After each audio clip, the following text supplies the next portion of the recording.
This is a Prince George's County Public Schools NewsBreak. Let's take some over here. What we have? Moolah, very good. I like moolah. Works for me. As the song goes in cabaret, whether you call it a mark, a yen, a buck, or a pound, money does indeed make the world go round. Which is why, with America currently fighting a deep recession, massive numbers of home foreclosures, and double-digit unemployment, having money, and more importantly, financial literacy, is more important than ever. So to help raise the financial IQ of students who are largely innocents in the tough, confusing world of money, a group of bankers known as Operation Hope came recently to Stephen Decatur Middle School in Clinton. We're looking at an economic crisis right now, and some of the contributing factors were that people didn't know what questions to ask. It wasn't that they necessarily were looking for an easy way into a bigger house. They just didn't know what they didn't know. And that's what we're trying to change with Banking on Our Future.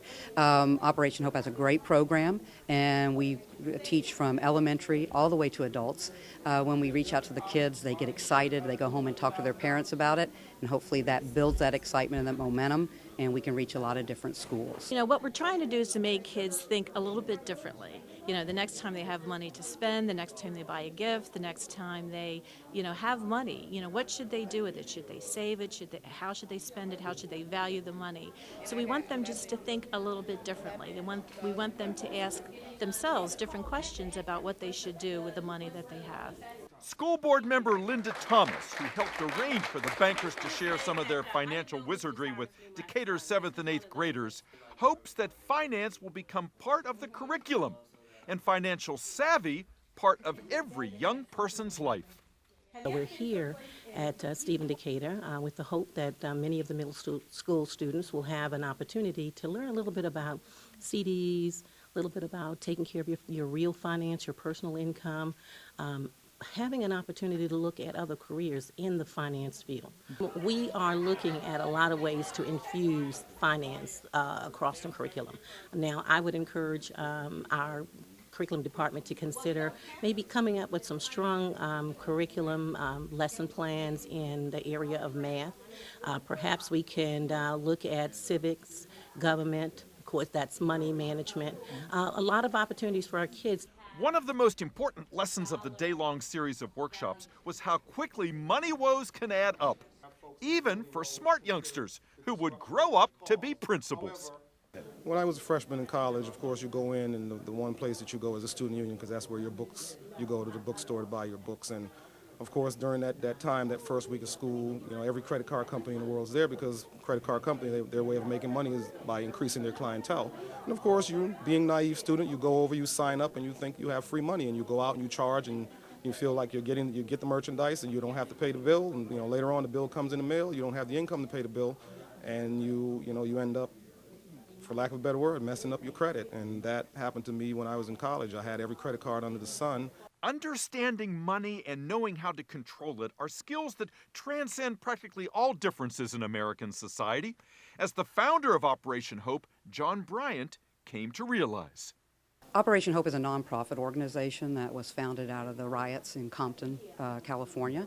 John Hope Bryant is the founder and chairman, and he realized that the riots, part of that was the frustration and not understanding. One of the things that he saw was that what was being destroyed were rental properties, and the people owned their own property. They didn't touch it. So there was a sense of they knew what was, what not to damage versus what to damage, and that may not be coming out right, but there was the frustration of other people were getting ahead, and it came out sideways.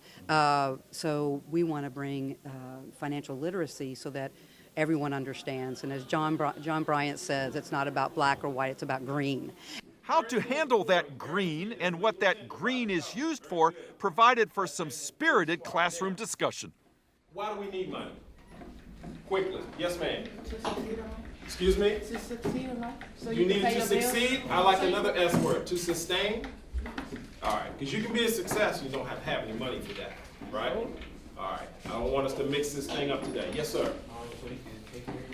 So you can take care of yourself. We don't need big, spooky answers. I'm looking for regular answers. Yes. To pay your bills. To pay your bills. Yes. So you can buy a house. So you can buy a house. Yes, sir. Stabilize the economy. Oh, he's a sharp guy. You've been watching CNN. All right. He's showing up. For the would-be personal financiers, the messages of cautious spending and saving for a rainy day seem to be preaching to the choir, since some of them were already doing just that. Do you have a bank account?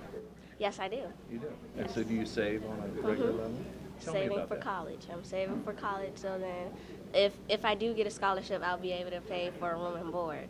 Congratulations and thanks to Operation Hope for reinforcing that the biggest bang for the buck comes only when you've got a high financial IQ. For Channels 96 and 38, this is Dave Zarin reporting.